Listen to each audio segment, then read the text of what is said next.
About the monk Amador, who was a glorious abbot of Turpenay by Honoré de Balzac. One day that it was drizzling with rain a time, when the ladies remain gleefully at home, because they love the damp, and can have at their apron strings the men who are not disagreeable to them, Queen was in her chamber at the castle of Amboise against the window curtains. There seated in her chair, she was working at a piece of tapestry to amuse herself, but was using her needle heedlessly watching the rain fall into the Loire, and was lost in thought where her ladies were following her example. The king was arguing with those of his court, who had accompanied him from the chapel. It was a question of returning to dominical vespers. His arguments, statements, and reasonings finished, he looked at the queen, saw that she was melancholy, saw that the ladies were melancholy also, and noted the fact that they were all acquainted with the mysteries of matrimony. "Did I not see the abbot of Turpenay here just now?" said he. Hearing these words, there advanced towards the king the monk who by his constant petitions rendered himself so obnoxious to Louis XI that monarch seriously commanded his provost royal to remove him from his sight, and it has been related in the first volume of these tales how the monk was saved through the mistake of Sieur Tristan. The monk was at this time a man whose qualities had grown rapidly, so much so that his wit had communicated a jovial hue to his face. He was a great favorite with the ladies who crammed him with wine, confectionaries, and dainty dishes at the dinners, suppers, and merrymakings to which they invited him, because every host likes those cheerful guests of God with nimble jaws, who say as many words as they put away titbits. This abbot was a pernicious fellow, who would relate to the ladies many a merry tale at which they were only offended when they had heard them, since to judge them things must be heard. "My reverend father," said the king, "behold the twilight hour, in which ears feminine may be regaled with certain pleasant stories, for the ladies can laugh without blushing or blush without laughing. As it suits them best, give us a good story, a regular monk's story. I shall listen to it, if faith, with pleasure, because I want to be amused, and so do the ladies. We only submit to this in order to please your lordship," said the queen, "because our good friend the abbot goes a little too far." Then replied the king, turning towards the monk, "Read us some Christian admonition, holy father, to amuse madame. Sire, my sight is weak, and the day is closing. Give us a story, then, that stops at the girdle." "Ah, sire," said the monk, smiling, "the one I am thinking of stops there, but it commences at the feet." The lords present made such gallant remonstrances and supplications to the queen and her ladies that, like the good Breton that she gave the monk a gentle smile and said, "As you will, my father, but you must answer to God for our sins." "Willingly, madame, if it be your pleasure to take mine, you will be a gainer." Everyone laughed, and so did Queen. The king went and sat by his dear wife, well beloved by him, as everyone knows. The courtiers received permission to be seated. The old courtiers, of course, understood, for the young ones stood by the ladies' permission, beside their chairs to laugh at the same time as they. Roman 999. Then the abbot of Turpenay gracefully delivered himself of the following tale, the risky passages of which he gave in a low, soft, flute-like voice. About 100 years ago, at the least, there occurred great quarrels in Christendom, because there were two popes at Rome, each one pretending to be legitimately elected, which caused great annoyance to the monasteries, abbeys, and bishoprics, since in order to be recognized by as many as possible, each of the two popes granted titles and rights to each adherent, the which made double owners. Everywhere under these circumstances, the monasteries and abbeys that were at war with their neighbors would not recognize both the popes, and found themselves much embarrassed by the other, who always gave the verdict to the enemies of the chapter. This wicked schism brought about considerable mischief, and proved abundantly that error is worse in Christianity than the adultery of the church. Now, at this time, when the devil was making havoc among our possessions, the most illustrious abbey of Turpenay, of which I am at present, the unworthy ruler had a heavy trial on concerning the settlements of certain rights, with the redoubtable Sire Decand, an idolatrous infidel, a relapsed heretic, and most wicked lord this devil sent upon earth in the shape of a nobleman was to tell the truth, a good soldier well received at court, and a friend of the Sieur Bureau de la Rivière, who was a person to whom the king was exceedingly partial. King Charles the Fifth of glorious memory, beneath the shelter of the favor of the Sieur de la Rivière, Lord of Cand, did exactly as he pleased in the valley of the Indre, where he used to be master of everything from Montbazon to us. You may be sure that his neighbors were terribly afraid of him, and to save their skulls let him have his way. They would, however, have preferred him under the ground to above it, and heartily wished him bad luck. But he troubled himself little about that. In the whole valley, the noble abbey alone showed fight to this demon, for it has always been a doctrine of the church to take into her lap the weak and suffering, and use every effort to protect the oppressed, especially those whose rights and privileges are menaced. For this reason, this rough warrior hated monks exceedingly, especially those of Turpenay, who would not allow themselves to be robbed of their rights either by force or stratagem. He was well pleased at the ecclesiastical schism, and waited the decision of our abbey concerning which pope they should choose to pillage them, being quite ready to recognize the one to whom the abbot of Turpenay should refuse his obedience, since his return to his castle. It was his custom to torment and annoy the priests whom he encountered upon his domains in such a manner that a poor monk surprised by him on his private road, which was by the waterside, perceived no other method of safety than to throw himself into the river, where by a special miracle of the Almighty, whom the good man fervently invoked, his gown floated him on the Indre, and he made his way comfortably to the other side, which he attained in full view of the Lord of Cand, who was not ashamed to enjoy the terrors of a servant of God. Now, you see of what stuff this horrid man was made the abbot to whom, at that time, the care of our glorious abbey was committed, led a most holy life, and prayed to God with devotion. But he would have saved his own soul 10 times of such good quality, was his religion, before finding a chance to save the abbey itself from the clutches of this wretch. Although he was very perplexed, and saw the evil hour at hand, he relied upon God for succor, saying that he would never allow the property of the church to be touched, and that he who had raised up the Princess Judith for the Hebrews and Queen Lucretia for the Romans would keep his most illustrious abbey of Turpenay, and indulged in other equally sapient remarks. But his monks hodo our shame, I confess it were unbelievers, reproached him with his happy-go-lucky way of looking at things, and declared that to bring the chariot of Providence to the rescue, in time all the oxen in the province would have to be yoked it, that the trumpets of Jericho were no longer made in any portion of the world, that God was disgusted with his creation, and would have nothing more to do with it, in short 1,001 things that were doubts and contumelies against God. At this desperate juncture, there rose up a monk named Amador. This name had been given him by way of a joke, since his person offered a perfect portrait of the false god Egipan. He was like him, strong in the stomach, like him, had crooked legs, arms hairy as those of a saddler, a back made to carry a wallet, a face as red as the fizz of a drunkard glistening, eyes a tangled beard, was hairy-faced, and so puffed out with fat and meat that you would have fancied him in an interesting condition. You may be sure that he sung his matins on the steps of the wine cellar, and said his vespers in the vineyards of Lord. He was as fond of his bed as a beggar with sores, and would go about the valley fuddling, faddling, blessing the bridals, plucking the grapes, and giving them to the girls to taste in spite of the prohibition of the abbot. In fact, he was a pilferer, a loiterer, and a bad soldier of the ecclesiastical militia, of whom nobody in the abbey took any notice, but let him do as he liked from motives of Christian charity, thinking him mad. Amador, knowing that it was a question of the ruin of the abbey, in which he was as snug as a bug in a rug, put up his bristles, took notice of this, and of that, went into each of the cells, listened in the refectory, shivered in his shoes, and declared that he would attempt to save the abbey. He took cognizance of the contested points, received from the abbot permission to postpone the case, and was promised by the whole chapter the office of subprior, if he succeeded in putting an end to the litigation. Then he set off across the country, heedless of the cruelty and ill-treatment of the Sieur de Cand, saying that he had that within his gown which would subdue him. He went his way with nothing but the said gown for his viaticum.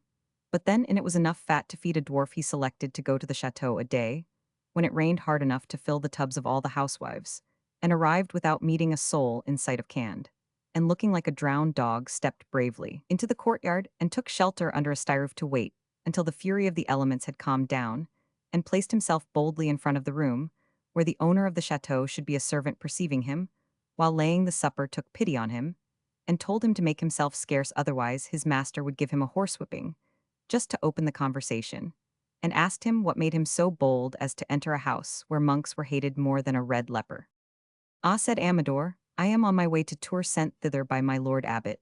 If the Lord of Cand were not so bitter against the poor servant of God, I should not be kept during such a deluge in the courtyard.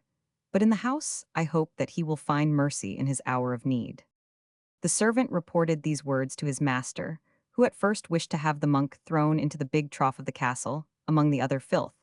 But the lady of Cand, who had great authority over her spouse, and was respected by him, because through her he expected a large inheritance, and because she was a little tyrannical, reprimanded him, saying that it was possible this monk was a Christian, that in such weather, thieves would succor an officer of justice, that besides it was necessary to treat him well to find out to what decision the brethren of Turpenay had come with regard to the schism business, and that her advice was put an end by kindness, and not by force to the difficulties arisen between the abbey and the domain of Cand, because no lord since the coming of Christ had ever been stronger than the church, and that sooner or later the abbey would ruin the castle. Finally, she gave utterance to 1,000 wise arguments, such as ladies use in the height of the storms of life, when they have had about enough of them. Amador's face was so piteous, his appearance so wretched, and so open to banter, that the lord, saddened by the weather, conceived the idea of enjoying a joke at his expense, tormenting him, playing tricks on him, and of giving him a lively recollection of his reception at the chateau.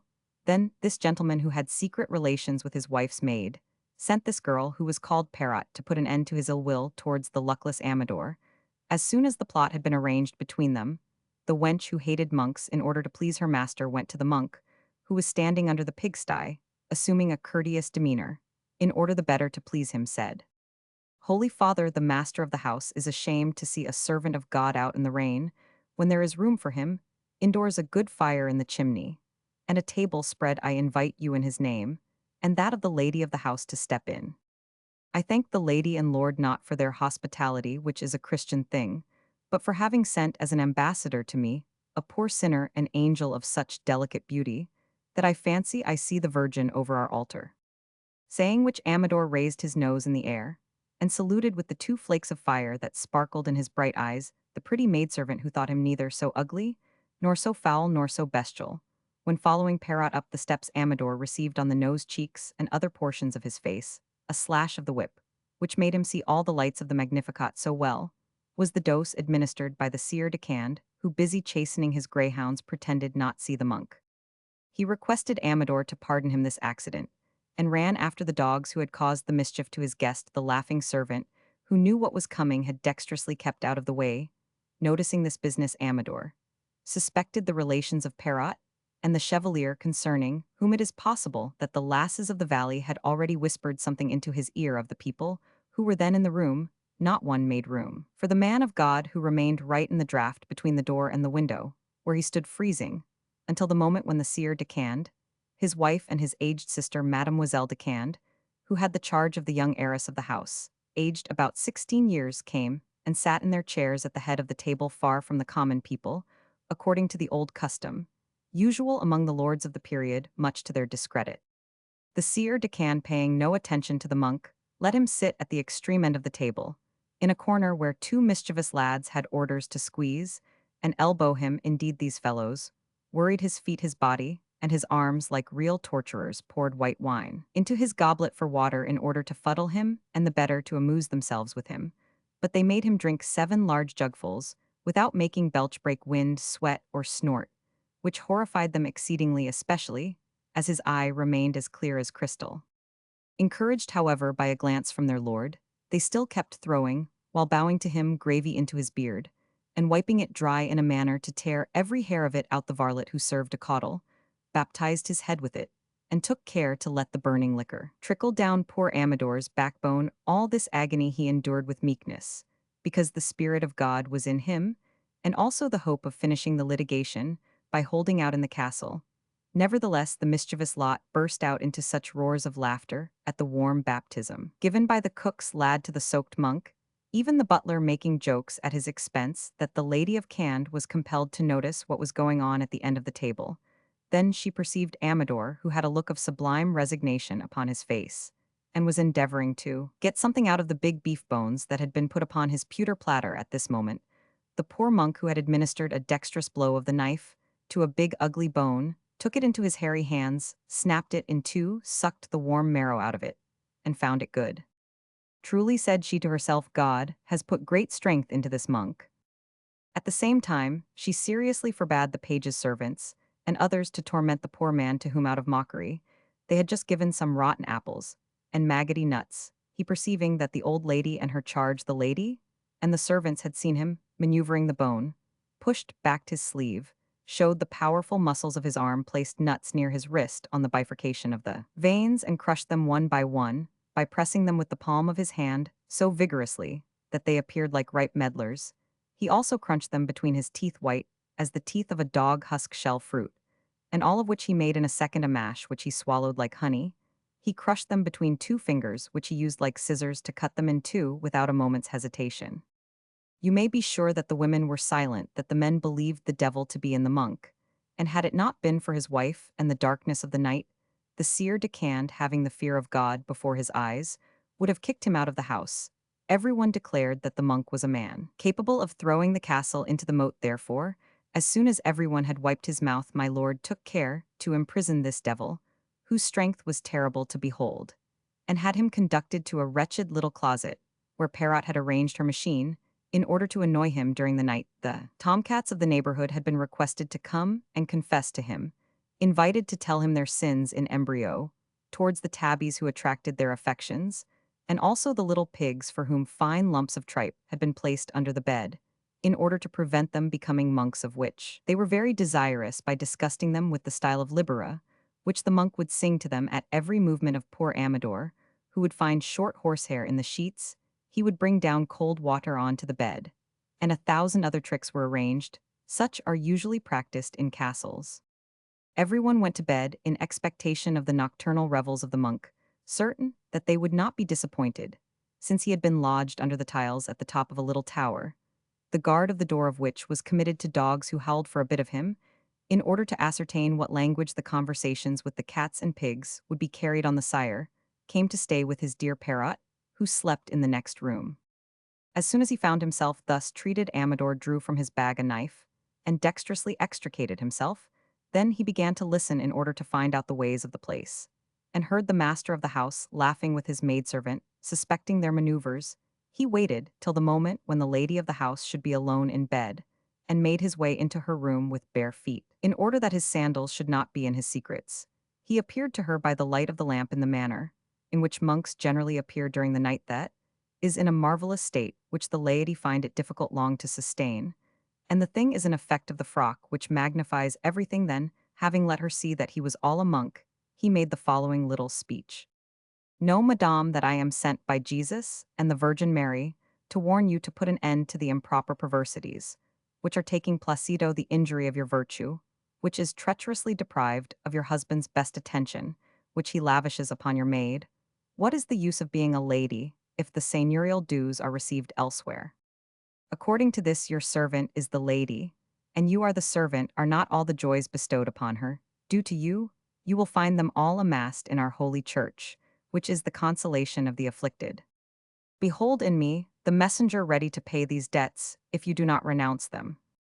Saying this, the good monk gently loosened his girdle in which he was incommoded, so much did he appear affected by the sight of those beauties, which the seer decanned disdained. If you speak truly, my father, I will submit to your guidance, said she, springing lightly out of bed. You are for sure a messenger of God, because you have been in a single day that which I had not noticed here for a long time. Then she went accompanied by Amador, whose holy robe she did not fail to run her hand over, and was so struck when she found it real that she hoped to find her husband guilty. And indeed, she heard him talking about the monk in her servant's bed. Perceiving this felony, she went into a furious rage and opened her mouth to resolve it into words, which is the usual method of women, and wished to kick up the devil's delight before handing the girl over to justice. But Amador told her that it would be more sensible to avenge herself first and cry out afterwards. Avenge me quickly then, my father, said she, that I may begin to cry out. Thereupon the monk avenged her most monastically, with a good and ample vengeance that she indulged in as a drunkard who puts his lips to the bunghole of a barrel. For when a lady avenges herself, she should get drunk with vengeance, or not taste it at all. And the chatelaine was revenged to that degree that she could not move, since nothing agitates, takes away the breath, and exhausts like anger and vengeance. But although she were avenged and doubly and trebly avenged, yet would she not forgive in order that she might reserve the right of avenging herself with the monk. Now there perceiving this love for vengeance, Amador promised to aid her in it, as long as her ire lasted, for he informed her that he knew, in his quality of a monk, constrained to meditate long on the nature of things, an infinite number of modes, methods, and manners of practicing revenge. Then he pointed out to her canonically what a Christian thing it is to revenge oneself, because all through the Holy Scriptures God declares himself above all things to be a God of vengeance, and moreover demonstrates to us, by his establishment in the infernal regions, how royally divine a thing vengeance is, since his vengeance is eternal, from which it followed that women with monks ought to revenge themselves, under pain of not being Christians and faithful servants of celestial doctrines. This dogma pleased the lady much, and she confessed that she had never understood the commandments of the church, and invited her well-beloved monk to enlighten her thoroughly concerning them. Then the chatelaine, whose vital spirits had been excited by the vengeance which had refreshed them, went into the room, where the jade was amusing herself, and by chance found her with her hand, where she the chatelaine often had her eye like the merchants have on their most precious articles in order to see that they were not stolen they were according to President Lizet, when he was in a merry mood a couple taken in flagrant delectation, and looked dumbfounded sheepish and foolish. The sight that met her eyes displeased the lady beyond the power of words to express, as it appeared by her discourse of which to roughness, was similar to that of the water of a big pond, when the sluice gates were opened. It was a sermon in three heads, accompanied with music of a high gamut, varied in tones with many sharps among the keys. Out upon virtue, my lord, I've had my share of it. You have shown me that religion in conjugal faith is an abuse. This is then the reason that I have no son. How many children have you consigned to this common oven, this poor box, this bottomless almspurse, this leper's porringer, the true cemetery of the house of Cand? I will know if I am childless from a constitutional defect, or through your fault. I will have handsome cavaliers, in order that I may have an heir. You can get the bastards, I the legitimate children. My dear, said the bewildered lord, don't shout so. But replied the lady, I will shout and shout to make myself heard by the archbishop, heard by the legate, by the king, by my brothers, who will avenge this infamy for me. Do not dishonor your husband. This is dishonor, then you are right, but my lord, it is not brought about by you, but by this hussy, whom I will have sewn up in a sack and thrown into the Indre. Thus your dishonor will be washed away high. There she called out. Silence, madame, said the sire, as shamefaced as a blind man's dog, because this great warrior, so ready to kill others, was like a child in the hands of his wife, a state of affairs to which soldiers are accustomed, because in them lies the strength and is found all. The dull carnality of matter, while on the contrary in woman, is a subtle spirit, and a scintillation of perfumed flame that lights up paradise and dazzles the male. This is the reason that certain women govern their husbands, because mind is the master of matter. At this, the ladies began to laugh, as did also the king. I will not be silent, said the lady of Cand, said the abbot, continuing his tale. I have been too grossly outraged. This, then, is the reward of the wealth that I brought you, and of my virtuous conduct. Did I ever refuse to obey you even during Lent? And on fast days am I so cold as to freeze the sun? Do you think that I embrace by force from duty or pure kindness of heart? Am I too hallowed for you to touch? Am I a holy shrine? Was there need of a papal brief to kiss me? God's truth, have you had so much of me, that you are tired? Am I not to your taste do charming? Wenches, no more than ladies. Ha, perhaps it is so, since she has let you work in the field, without sewing. Teach me the business, I will practice it with those whom I take into my service, for it is settled that I am free. That is as we should be. Your society was wearisome, and the little pleasure I derived from it cost me too dear. Thank God I am quit of you and your whims, because I intend to retire to a monastery. She meant to say a convent, but this avenging monk had perverted her tongue. And I shall be more comfortable in this monastery, with my daughter, than in this place of abominable wickedness. You can inherit from your wench. Ha ha, the fine lady of Cand, look at her. What is the matter, said Amador, appearing suddenly upon the scene. The matter is, my father, replied she, that my wrongs cry aloud for vengeance to begin with. I shall have this trollop thrown into the river, sewn up in a sack, for having diverted the seed of the house of Cand from its proper channel. It will be saving the hangman a job. For the rest I will.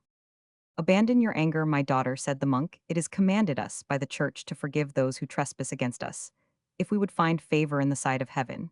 Because you pardon those who also pardon others, God avenges himself eternally on those who have avenged themselves, but keeps in his paradise those who have pardoned. From that comes the Jubilee, which is a day of great rejoicing, because all debts and offenses are forgiven. Thus it is a source of happiness to pardon. Pardon to pardon is a most holy work. Pardon Monseigneur de Cand, who will bless you for your gracious clemency, and will henceforth love you much. This forgiveness will restore to you the flower of youth, and believe, my dear sweet young lady, that forgiveness is, in certain cases, the best means of vengeance. Pardon your maidservant, who will pray heaven for you. Thus God, supplicated by all, will have you in his keeping, and will bless you with male lineage for this pardon.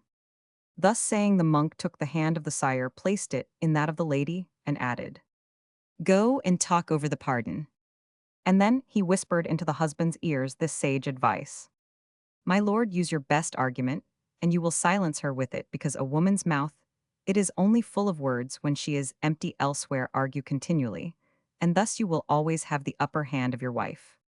By the body of the Jupiter, there's good in this monk, after all," said the seigneur as he went out. As soon as Amador found himself alone with Perrot, he spoke to her as follows: "You are to blame, my dear, for having wished to torment a poor servant of God. Therefore are you now the object of celestial wrath, which will fall upon you to whatever place you fly. It will always follow you, will seize upon you in every limb, even after your death, and will cook you like a pasty in the oven of hell, where you will simmer eternally. And every day you will receive 700,000 million lashes of the whip, for the one I received through you." "Ah, holy father," said the wench, casting herself at the monk's feet, "you alone can save me, for in your gown I should be sheltered from the anger of God." Saying this, she raised the robe to place herself beneath it, and exclaimed, "By my faith, monks are better than knights. By the sulphur of the devil, you are not acquainted with the monks."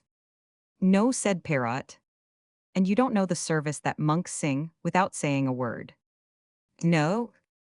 Thereupon the monk went through this said service for her, as it is sung on great feast days, with all the grand effects used in monasteries, the psalms well chanted in F major, the flaming tapers and the choristers, and explained to her the introit and also the ite missa est, and departed, leaving her so sanctified that the wrath of heaven would have great difficulty in discovering any portion of the girl that was not thoroughly monasticated. By his orders, Perrot conducted him to Mademoiselle de Cande, the lord's sister, to whom he went in order to learn if it was her desire to confess to him. Because monks came so rarely to the castle, the lady was delighted, as would any good Christian have been at such a chance of clearing out her conscience. Amador requested her to show him her conscience, and she having allowed him to see that which he considered the conscience of old maids, he found it in a bad state, and told her that the sins of women were accomplished there, that to be for the future without sin, it was necessary to have the conscience corked up by a monk's indulgence. The poor ignorant lady having replied that she did not know where these indulgences were to be, had the monk informed her that he had a relic with him which enabled him to grant one, that nothing was more indulgent than this relic, because without saying a word it produced infinite pleasures, which is the true eternal and primary character of an indulgence. The poor lady was so pleased with this relic, the virtue of which she tried in various ways, that her brain became muddled, and she had so much faith in it that she indulged as devoutly in indulgences as the Lady of Cand had indulged in vengeances. This business of confession woke up the younger Demoiselle de Cand, who came to watch the proceedings. You may imagine that the monk had hoped for this occurrence, since his mouth had watered at the sight of this fair blossom, whom he also confessed, because the elder lady could not hinder him from bestowing upon the younger one, who wished it, what remained of the indulgences. But remember, this pleasure was due to him for the trouble he had taken. The morning having dawned, the pigs having eaten their tripe, and the cats having become disenchanted with love, and having watered all the places rubbed with herbs, Amador went to rest himself in his bed, which Perrot had put straight again. Everyone slept, thanks to the monk, so long that no one in the castle was up before noon, which was the dinner hour. The servants all believed the monk to be a devil, who had carried off the cats, the pigs, and also their masters. In spite of these ideas, however, everyone was in the room at mealtime.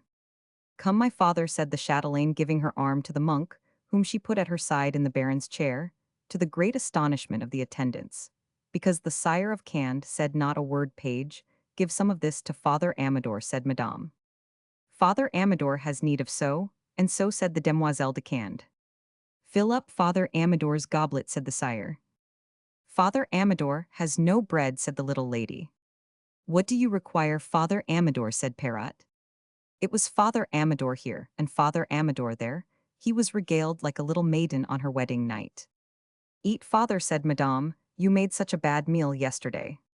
"Drink, Father," said the sire, "you are blood the finest monk I have ever set eyes on." "Father Amador is a handsome monk," said Perrot. "An indulgent monk," said the demoiselle. "A beneficent monk," said the little one. "A great monk," said the lady. "A monk who well deserves his name," said the clerk of the castle. Amador munched and chewed, tried all the dishes, lapped up. The hypocrite licked his chops, sneezed, blew himself outstrutted, and stamped about like a bull. In a field, the others regarded him with great fear, believing him to be a magician dinner over the Lady of Cand, the demoiselle, and the little one besought the sire of Cand with 1,000 fine arguments to terminate the litigation. A great deal was said to him by Madame, who pointed out to him how useful a monk was in a castle by Mademoiselle, who wished for the future to polish up her conscience, every day by the little one who pulled her father's beard, and asked that this monk might always be at Cand. If ever the difference were arranged, it would be by the monk. The monk was of a good understanding, gentle and virtuous. As a saint, it was a misfortune to be at enmity with a monastery containing such monks. If all the monks were like him, the abbey would always have everywhere the advantage of the castle and would ruin it because this monk was very strong. Finally, they gave utterance to 1,000 reasons, which were like a deluge of words, and were so pluvially showered down that the sire yielded, saying that there would never be a moment's peace in the house until matters were settled to the satisfaction of the women. Then he sent for the clerk who wrote down for him, and also for the monk. Then Amador surprised them exceedingly by showing them the charters and the letters of credit which would prevent the sire and his clerk delaying this agreement. When the Lady of Cand saw them about to put an end to this old case, she went to the linen chest to get some fine cloth to make a new gown for her dear Amador. Every one in the house had noticed how this old gown was worn, and it would have been a great shame to leave such a treasure in such a worn-out case. Everyone was eager to work at the gown. Madame cut it. The servant put the hood on, the demoiselle sewed it, and the little demoiselle worked at the sleeves, and all set so heartily to work to adorn the monk that the robe was ready by supper time, as was also the charter of agreement prepared and sealed by the Sire de Cand. "Ah, my father," said the lady, "if you love us, you will refresh yourself after your merry labor by washing yourself in a bath that I have had heated by Perrot." Amador was then bathed in scented water. When he came out, he found a new robe of fine linen and lovely sandals ready for him, which made him appear the most glorious monk in the world. Meanwhile, the monks of Turpenay, fearing for Amador, had ordered 2 of their number to spy about the castle. These spies came round by the moat, just as Perrot threw Amador's greasy old gown, with other rubbish into it, seeing which they thought that it was all over with the poor madman. They therefore returned, and announced that it was certain Amador had suffered martyrdom in the service of the abbey, hearing which the abbot ordered them to assemble in the chapel, and pray to God in order to assist this devoted servant in his torments. The monk, having supped, put his charter into his girdle, and wished to return to Turpenay. Then he found at the foot of the steps Madame's mare bridled and saddled, and held ready for him by a groom. The Lord had ordered his men-at-arms to accompany the good monk, so that no accident might befall him, seeing which Amador pardoned the tricks of the night before, and bestowed his benediction upon every one, before taking his departure from this converted place. Madame followed him with her eyes, and proclaimed him a splendid rider. Perrot declared that, for a monk, he held himself more upright in the saddle than any of the men-at-arms. Mademoiselle de Cand sighed. The little one wished to have him for her confessor. "He has sanctified the castle," said they when they were in the room again. When Amador and his suite came to the gates of the abbey, a scene of terror ensued, since the guardian thought that the Sire de Cand had had his appetite for monks wetted by the blood of poor Amador, and wished to sack the abbey. But Amador shouted with his fine bass voice, and was recognized and admitted into the courtyard. And when he dismounted from Madame's mare, there was enough uproar to make the monks as wild as April moons. They gave vent to shouts of joy in the refectory, and all came to congratulate Amador, who waved the charter over his head. The men-at-arms were regaled with the best wine in the cellars, which was a present made to the monks of Turpenay by those of Marmoustier, to whom belonged the lands of Vouvray. The good abbot, having had the document of the Sire de Cand read, went about saying, "On these divine occasions, there always appears the finger of God, to whom we should render thanks." As the good abbot kept on at the finger of God, when thanking Amador, the monk, annoyed to see the instrument of their delivery thus diminished, said to him, "Well, say that it is the arm, my father," and dropped the subject. The termination of the trial between the Sire de Cand and the Abbey of Turpenay was followed by a blessing, which rendered him devoted to the church, because 9 months after he had a son, 2 years afterwards, Amador was chosen as abbot by the monks, who reckoned upon a merry government with a madcap. But Amador, become an abbot, became steady and austere, because he had conquered his evil desires by his labors, and recast his nature at the female forge, in which is that fire which is the most perfecting, persevering, persistent, perdurable, permanent, perennial, and permeating Fire that there ever was in the world, it is a fire to ruin everything. And it ruined so well the evil that was in Amador that it left only that which it could not eat, that is his wit, which was as clear as a diamond, which is, as everyone knows, a residue of the great fire, by which our globe was formerly carbonized. Amador was then the instrument chosen by Providence to reform our illustrious abbey, since he put everything right there, watched night and day over his monks, made them all rise at the hours appointed for prayers, counted them in chapel as a shepherd counts. His sheep kept them well in hand, and punished their faults severely, that he made them most virtuous brethren.